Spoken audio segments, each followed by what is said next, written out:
ನಮಸ್ಕಾರ ಎಲ್ಲರಿಗೂ.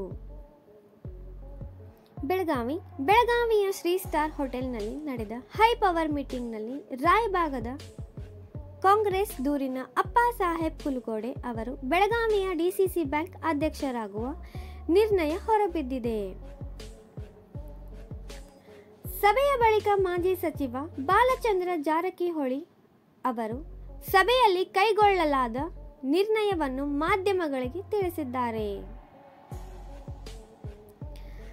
Belagavi DCC bank ಅಧ್ಯಕ್ಷ ಸ್ಥಾನಕ್ಕೆ ಅಚ್ಚರಿ ಹೆಸರು ಅಂತಿಮವಾಗಿದೆ. ನೂತನ ಅಧ್ಯಕ್ಷರಾಗಿ ರಾಯಬಾಗದ ಅಪ್ಪ ಸಾಹೇಬ್ ಕುಲುಗೋಡೆ ಆಯ್ಕೆಯಾಗಿದ್ದಾರೆ.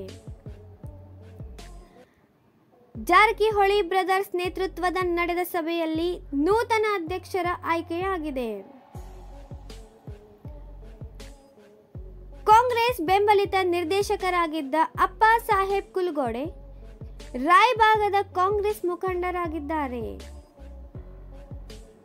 ಡಿಸಿಸಿ ಬ್ಯಾಂಕ್ನಲ್ಲಿ ಬಿಜೆಪಿ ಜಾರಕಿಹೊಳಿ ಬ್ರದರ್ಸ್ ಮೇಲುಗೈ ಸಾಧಿಸಿದ್ದಾರೆ.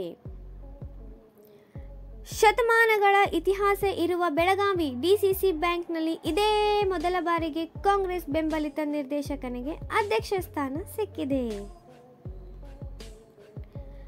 ಡಿಸಿಸಿ ಬ್ಯಾಂಕ್ ಉಪಾಧ್ಯಕ್ಷರಾಗಿ ಸುಭಾಷ್ ಢವಳೇಶ್ವರ್ ಮುಂದುವರಿಯಲಿದ್ದಾರೆ. ನಿರ್ಣಯಕ್ಕೆ ಬಂದಿದ್ದೇವೆ. ಅಧ್ಯಕ್ಷರಾಗಿ ನಮ್ಮ ಕುಲುಗೋಡೆ ಅವರು ರಾಯಬಾಗ್ ಅವರ ಅಧ್ಯಕ್ಷರು ಮತ್ತು ಉಪಾಧ್ಯಕ್ಷರು ಮುಂಚಿದ್ದವರು ಢವಳೇಶ್ವರ್ ಅವರು ಮುಂದುವರಿತಾರೆ.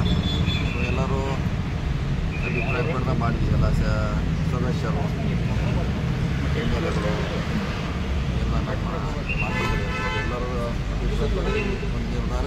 ಸರ್, ಬೆಳಿಗ್ಗೆವರೆಗೂ ರೇಸ್ನಲ್ಲಿದ್ದವರು ಹೋಗ್ಬಿಟ್ರು ಸರ್ ಒಮ್ಮೆ ಸಡನ್ ಆಗಿ. ಇಲ್ಲ, ಎಲ್ಲರೂ ಕೇಳಿ ಮಾಡಬೇಕಾಗಲ್ಲ. ಎಲ್ಲರೂ ಮುಂದಿನ ಫ್ಯೂಚರು ರಾಜಕೀಯ ದೃಷ್ಟಿಯಿಂದ ಎಲ್ಲ ಕೂಡಿ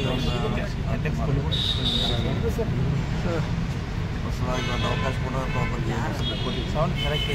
ಯುನಾನಿಮಸ್ ಆಗಿದೆನೋ ಏನಾಗಿದೆ ಸರ್? ಯುನಾನಿಮಸ್ ಅಲ್ಲ, ಯುನಾನಿಮಸ್ ಎಲ್ಲರೂ ಕೂಡ ಮಾಡಿ ಸರ್. ಸೌದಿ ಅವರು ಮತ್ತೆ ಕತ್ತಿ ಅವರು ಬರಲಿಲ್ಲ ಸರ್. ಬರ್ತಾರೆ, ಅವ್ರೇನು ಬರ್ತಾರೆ, ಯುನಾನಿಮಸ್ ಆಗ್ತೈತಿ, ಬರ್ತಾರೆ ಅವರು ನೇರವಾಗಿ ಸಭೆಗೆ ಬರ್ತಾರೆ. ಇಲ್ಲ, ಎಲ್ಲರೂ ಕೂಡಿ ಡಿಸ್ಟ್ರಿಬ್ಯೂಟ್ ಮಾಡಿದ್ವಿ. ಭಾಳಷ್ಟು ಜನ ಅವ್ರದ್ದು ಇತ್ತು, ದೊಡ್ಡಗೌಡದ್ದು ಇತ್ತು, ಆಮೇಲೆ ನಮ್ಮ ಸುಭಾಷ್ ಢವಳೇಶ್ವರ್ ಇತ್ತು, 3 ಮಂದಿ ಅವ್ರದ್ದು ಇತ್ತು. ಮನೆಗೆ ಈ ನಿರ್ಧಾರಕ್ಕೆ ಬಂದಿತ್ತು. ಆಯ್ಕೆ ಏನಾದರೂ ಸ್ಟ್ರಾಟಜಿ ಏನಿಲ್ಲ, ಶಾಂತ ನಡಿಬೇಕು ಅನ್ನೋದು ಅಷ್ಟೇ ಸ್ಟ್ರಾಟಜಿ. ಸತೀಶ್ ಜಾರಕಿಹೊಳಿ ಬಂದ್ರೆ ಸ್ಟ್ರಾಟಜಿ ಇರಲೇಬೇಕಂತ ಫಸ್ಟ್ ಟೈಮ್ ಎಂಟ್ರಿನೂ ಕೊಟ್ಟಿರೋ ಸರ್ ಡಿಸಿಸಿ ಬ್ಯಾಂಕ್ ರಾಜಕಾರಣದಲ್ಲಿ.